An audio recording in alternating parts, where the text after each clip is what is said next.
اللہ کے نام پر دینا اور خرچ کرنا یہ کتنا بڑا عمل ہے کہ اللہ رب العزت جل جلالہ اللہ کی راہ میں خرچ کرنے والے کی فضیلت بیان فرماتا ہے کہ الذین ينفقون اموالهم باللیل والنہار سرا وعلانیہ، جو لوگ اپنا مال اللہ کی راہ میں خرچ کرتے ہیں دن میں بھی اور رات میں بھی، دکھا کر کے بھی اور چھپا کر کے بھی، فلہم اجرہم عند ربہم، ان کے لیے ان کے رب کے پاس سے بدلہ ہے، ولا خوف علیہم ولا ہم یحزنون، اور انہیں نہ کوئی خوف اور نہ کوئی غم۔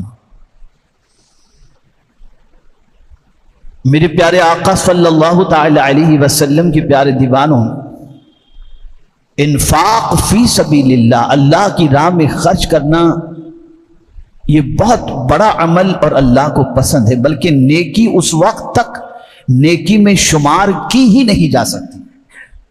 یہ نکتہ خاص طور پر ذہن میں رکھیں، نیکی کے درجے کو پہنچ ہی نہیں سکتی جب تک کہ اپنا پسندیدہ مال، اپنی پسندیدہ چیز اللہ کے نام پہ قربان نہ کرو۔ اسی کو قرآن نے کہا لن تنالوا البر حتی تنفقوا مما تحبون، ہرگز تم نیکی کو نہیں پہنچو گے جب تک کہ اپنی پسندیدہ چیز اللہ کے نام پہ خرچ نہ کرو۔ یہاں یہ بات خاص طور پر میں آپ کے سامنے رکھوں کہ ہم جو ناپسند ہوتا ہے وہ اللہ کے نام پہ دیتے ہیں اور جو پسند ہوتا ہے وہ اپنے لیے رکھتے ہیں۔ یاد رکھیں، اگر کوئی اللہ کی اپنی پسند کی چیز اللہ کے نام پہ دیتا ہے تو اللہ اس کے پسند کی چیز اسے عطا فرما دیتا ہے۔ اور اسی لیے صحابہ کرام علیہم الرضوان کی عادت تھی کہ وہ اپنی پسندیدہ چیز اللہ کے نام پہ قربان کر دیتے۔ حضرت عمر ابن عبدالعزیز رضی اللہ المولا تبارک و تعالی عنہ کو شکر بہت پسند تھی، تو جب دیکھو تب شکر تقسیم کیا کرتے۔ لوگوں نے ان سے پوچھا کہ آپ اتنی شکر کیوں بانٹتے ہیں؟ تو فرماتے مجھے شکر بہت اچھی لگتی ہے، تو میں اللہ نے فرمایا ہے کہ جو چیز تمہیں پسند ہو اسے اللہ کے نام پہ جب تک کہ نہ دو تم ہرگز نیکی کو نہیں پہنچ سکتے، اس لیے میں شکر زیادہ تقسیم کرتا ہوں۔ صحابہ اپنا پسندیدہ باغ اللہ کے نام پر دے دیتے۔ جب یہ آیت کریمہ جب انہوں نے سنی، یہ قوم زوال پذیر نہ ہوتی، یہ قوم تباہی کے دہانے پر نہ پہنچتی اگر اپنی پسندیدہ چیز اللہ کے نام پہ قربان کرتی۔ ہم سے تو جب اللہ کے نام پہ کوئی مانگتا ہے تو جو گھٹیا میں گھٹیا چیز ہوتی ہے وہ اللہ کے نام پر مانگنے والوں کو دیتے ہیں، اور جو اچھی چیزیں اسے سنبھال کر کے رکھ دیتے ہیں، اپنے لیے استعمال کرتے ہیں۔ ہم جو اپنے لیے پسند نہیں کرتے معاذ اللہ وہ اللہ کے نام پر دینے کے لیے پسند کرتے ہیں۔ یہ ہماری اتنی گھٹیا سوچ ہے جس سوچ کی بنیاد پر آج ہم اٹھ نہیں پا رہے اور ہم تباہی اور بربادی کے دہانے پر ہیں۔ بلکہ سچویشن یہ ہے کہ یوں اگر عیش و عشرت اور دکھانے کے لیے اگر کوئی بات ہو تو انسان بے دریغ خرچ کرتا ہے، لیکن جب اللہ کے نام پر دینے کی بات آئے تو آدمی گن گن کے خرچ کرتا ہے۔ مجھے حدیث یاد آ رہی ہے، ام المؤمنین حضرت عائشہ صدیقہ رضی اللہ تعالی عنہا کی بہن حضرت سلمہ رضی اللہ تعالی عنہا، جو ام المؤمنین حضرت عائشہ صدیقہ رضی اللہ تعالی عنہ سے 10 سال بڑی تھی، اور حضور صلی اللہ علیہ وسلم پر انہوں نے بہت کچھ قربان کیا۔ ایک دن آقا کریم صلی اللہ علیہ وسلم نے حضرت سلمہ رضی اللہ تعالی عنہا سے فرمایا انفقی، اللہ کے نام پہ خرچ کرو، ولا تحسی، گن گن کے خرچ مت کرو، تم بغیر گنے خرچ کرو گے اللہ تم کو بے حساب عطا فرمائے گا۔ یہ حضور کی حدیث۔ اب حدیث کے سامنے ہم اپنی عقل دوڑاتے ہیں اور ہم یہ سمجھتے ہیں کہ نہیں یار دیں گے تو کم ہو جائے گا، اور وہاں حضور صلی اللہ علیہ وسلم کا فرمان یہ ہے کہ تم بے حساب دو، مولا تمہیں بے حساب عطا فرمائے گا۔ یہ ماہ مبارک جو عنقریب سایہ فگن ہونے والا ہے، یوں تو رسول گرامی وقار صلی اللہ تعالی علیہ وسلم اعلان نبوت سے پہلے بھی سخی تھے، اعلان نبوت کے بعد بھی سخی تھے، اور آج بھی مصطفیٰ جان رحمت صلی اللہ علیہ وسلم کی سخاوت کے دریا بہ رہے ہیں۔ حضور صلی اللہ تعالی علیہ وسلم کی سخاوت کا عالم یہ کہ بظاہر اگر حضور صلی اللہ علیہ وسلم کے پاس کچھ نہ ہوتا اور کوئی مانگنے والا آ جاتا تو آقا کریم صلی اللہ علیہ وسلم قرض لے کر اس سائل کے سوال کو پورا کر دیا کرتے اور اس کی جھولی کو بھر دیا کرتے۔ لیکن کبھی سرکار صلی اللہ علیہ وسلم نے کسی سائل کو منع نہیں فرمایا، اور جو چیز بھی حضور صلی اللہ علیہ وسلم سے مانگی آقا کریم صلی اللہ علیہ وسلم نے انہیں عطا فرمایا، یہاں تک کہ مانگنے والوں نے جنت مانگی تو حضور نے جنت بھی انہیں عطا فرما دی۔ یہ شان۔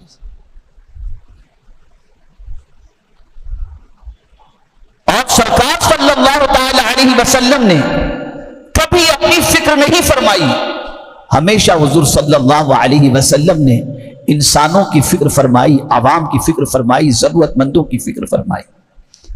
آپ دیکھیں کبھی کبھی کچھ چیزیں اپنے کو بہت پسند ہوتی ہیں اور خود ہم لوگ دین کی جو اللہ ٹوٹی پھوٹی خدمت لے رہا ہے تو کوئی بندہ خوش ہو کر کوئی اچھی چیز تحفے میں عطا کر دے تو پسند بھی آ جاتی ہے، اس کو ہم رکھتے بھی ہیں، اس کو استعمال بھی کرتے ہیں۔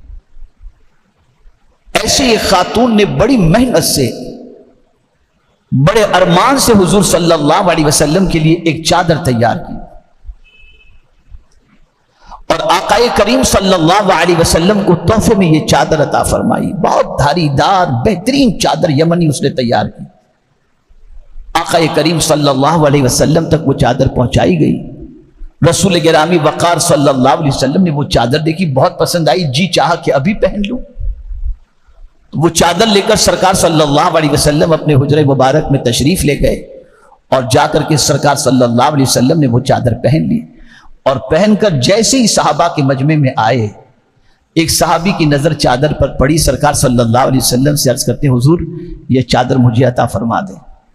آپ سوچئے یہ چادر مجھے عطا فرمائے۔ آقا کریم صلی اللہ علیہ وسلم فوراً واپس حجرے میں تشریف لے گئے اور جا کر کے وہی پرانی چادر پہن لی، اور یہ چادر وہ صحابی کو دینے کے لیے آئے۔ جب سرکار صلی اللہ علیہ وسلم واپس چادر بدلنے کے لیے تشریف لے گئے تو صحابہ نے آپس میں باتیں شروع کر دی، اور ان کو تھوڑا سا ان پر ناراض ہوئے کہ ابھی تو حضور صلی اللہ علیہ وسلم نے یہ چادر پہنی ہی تھی اور تم نے مانگ لی۔ کہا میری بھی ایک تمنا ہے، میرا بھی ایک مقصد ہے۔ اور پھر سرکار صلی اللہ علیہ وسلم نے جب انہیں چادر عطا فرمائی تو انہوں نے برجستہ عرض کیا کہ میری تمنا ہے کہ میں جب مروں تو یہ چادر میرا کفن بن جائے، تو اس کو مجھے کفن بنانا تھا، اس لیے میں نے حضور صلی اللہ علیہ وسلم سے اس کا سوال کیا۔ لیکن آقا کریم صلی اللہ تعالی علیہ وسلم نے کبھی بھی مانگنے والوں کو انکار نہیں فرمایا، ہر سائل کو اس کی طلب سے زیادہ اور اس کی طلب سے سوا سرکار صلی اللہ علیہ وسلم نے عطا فرمایا۔ ایک بدو آیا اور اس نے آ کر میرے آقا صلی اللہ علیہ وسلم سے سوال کیا کہ یہ پہاڑ کے درمیان بکریوں کا جو ریوڑ ہے یہ ساری بکریاں مجھے دے دیجئے۔ آقا کریم صلی اللہ علیہ وسلم نے فرمایا لے جا، دے دیا تجھے۔ آپ سوچو ایک بکری کی بات نہیں، ایک بکری کی بات نہیں، پورا بکریوں کا ریوڑ سرکار نے فرمایا لے جا۔ اس نے بکریاں لی اور فوراً اپنے قبیلے میں اعلان کیا اسلمو اسلمو، لوگوں جلدی سے مسلمان ہو جاؤ، جلدی سے مسلمان ہو جاؤ۔ محمد صلی اللہ علیہ وسلم اتنا عطا کرتے ہیں کہ جھولیوں کو بھر دیا کرتے ہیں۔ میرے سرکار صلی اللہ علیہ وسلم۔ اور ایک آیت کی روشنی میں سمجھا دوں، یہ ہے نفس پر بہت بڑا وار جو میں آیت سمجھانے جا رہا ہوں، آسان کام نہیں ہے، لیکن اگر آپ نے اور ہم نے اس پر عمل کر لیا تو پھر کامیابی سے بھی کوئی نہیں روک سکتا۔ یہ میں آیت پیش کر رہا ہوں، اسے ذہن میں محفوظ کر لو۔ قرآن کہتا ہے وَمَن يُوقَ شُحَّ نَفْسِهِ فَأُولَئِكَ هُمُ الْمُفْلِحُونَ، جو نفس کی لالچ سے بچا لیا گیا، یعنی لالچ جو ہوتی ہے نا، یار یہ مل جائے، یہ مل جائے، یہ چلا جائے گا تو کیا ہوگا، وہ جو لالچ لالچ لالچ، تو قرآن کہتا ہے جو لالچ سے بچا لیا گیا بس وہ کامیاب ہو گیا۔ وہ کامیاب ہو گیا. اور پہلے کی قوموں کی ہلاکت کی وجہ بھی حضور صلی اللہ علیہ وسلم فرماتے ہیں کہ ان میں لالچ بہت تھی. اور آج ہماری لالچ بھی کن سے؟ انسانوں سے لالچ. یہ اتنا دے دے، وہ اتنا دے دے، اس سے اتنا لے لیں، اس سے اتنا لے لیں، بس لالچ لالچ. اتنا ہو جائے، اتنا ہو جائے، اتنا ہو جائے، کل سے میں شروع کر دوں گا، یہ ختم ہو جائے تو میں نیکی شروع کر دوں گا، یہ کام ہو جائے پھر شروع کر دوں گا. یہ سب لالچ. یہی لالچ تباہی ہے. اور لالچ صرف دنیا تباہ نہیں کرتی، آخرت بھی تباہ کرتی ہے. اور جتنے بھی لوگ تباہ ہوئے ہیں وہ لالچ کی بنیاد پر، اور جتنے بھی لوگ کامیاب ہوئے ہیں سخاوت کی بنیاد پر. اسی لیے حضور صلی اللہ علیہ وسلم کا یہ ارشاد سنیے اور دل و دماغ میں بٹھائیے. آقا کریم صلی اللہ علیہ وسلم نے فرمایا السخی حبیب اللہ ولو کان فاجر. سخی اللہ کا دوست ہے اگرچہ گنہگار کیوں نہ ہو. ہے گنہگار لیکن اللہ کے نام پہ لٹانے والا ہے گنہگار لیکن مخلوق خدا کا خیال کرنے والا ہے گنہگار لیکن ضرورت مندوں کی ضرورت کو پوری کرنے والا ہے گنہگار لیکن مصیبت زدوں کی مصیبتوں کو دور کرنے والا ہے. تو سرکار صلی اللہ علیہ وسلم فرماتے وہ اللہ کو محبوب ہے، پسند ہے اللہ. اب آئیے میں بتاؤں ماہ رمضان میں حضور صلی اللہ علیہ وسلم کتنی سخاوت فرماتے. اللہ اکبر. میں نے خاص سرکار کے ان دو کمالات کو، ان دو اوصاف کو اللہ کی طرف سے ماہ رمضان المبارک کے اندر بندوں کے دلوں کے اندر اللہ عز و جل نے یہ سنت پر عمل کرنا داخل فرما دیا ہے. ایک ہے قرآن شریف اور ایک ہے سخاوت. جو عام دنوں میں بھی کسی کو پانی نہیں پلاتے تھے وہ بھی رمضان کے اندر لوگوں کو افطار کرانے کے لیے تیار ہو جاتے ہیں. یہ جذبہ پیدا ہوتا ہے. اب آئیے سنیں حضور صلی اللہ علیہ وسلم ماہ رمضان میں کیسی سخاوت فرماتے. صحابہ کرام علیہم الرضوان فرماتے ہیں کہ سرکار صلی اللہ علیہ وسلم رمضان کی راتوں میں جب جبریل امین علیہ الصلاۃ والتسلیم سے قرآن کا دور کرتے تو صبح سرکار صلی اللہ علیہ وسلم کی سخاوت کا عالم یہ ہوتا کہ تیز ہوا سے بھی زیادہ حضور صلی اللہ علیہ وسلم سخاوت فرمایا کرتے تھے. یعنی قرآن مقدس سننے کے عوض میں، قرآن مقدس کے پڑھنے کے عوض کے اندر اللہ کے رسول صلی اللہ علیہ وسلم سخاوت فرماتے. اور صحابہ فرماتے رمضان میں حضور صلی اللہ علیہ وسلم کی سخاوت کا عالم یہ ہوتا کہ اتنی سخاوت فرماتے، اتنی سخاوت فرماتے کہ سخاوت کا دریا بہا دیا کرتے. یہاں مجھے بتانا یہ مقصود ہے کہ اللہ کے نام پر ماہ رمضان المبارک میں دیا کرو، ضرورت مندوں کو تلاش کر کے دیا کرو. اور سب سے پہلے اپنے قریبی رشتہ داروں کو دیکھو کہ ان میں تو کوئی ضرورت مند نہیں ہے، انہیں دو، مسکین کو دو، فقیروں کو دو، اداروں کو دو، ضرورت مندوں کو دو، اور علماء کو دو، مشائخ کو دو، اور خاص طور پر صاف پیسہ اپنا سادات کرام کو بھی دو. اور اس مہینے کے اندر کبھی یہ نہ سوچنا کہ ہم دیں گے تو کم ہوگا. اجر بھی اللہ بڑھا دیتا ہے، ثواب بھی اللہ بڑھا دیتا ہے، اور مال کے اندر برکت بھی اللہ بڑھا دیتا ہے. اس لیے ماہ رمضان المبارک میں قرآن کی تلاوت کا زیادہ سے زیادہ اہتمام کرو، اور ماہ رمضان شریف میں اللہ کے نام پہ روزانہ کچھ دیا کرو. صرف زکات ہی پر اکتفا نہ کرو بلکہ ماہ رمضان المبارک میں صدقہ و خیرات بھی نکالا کرو.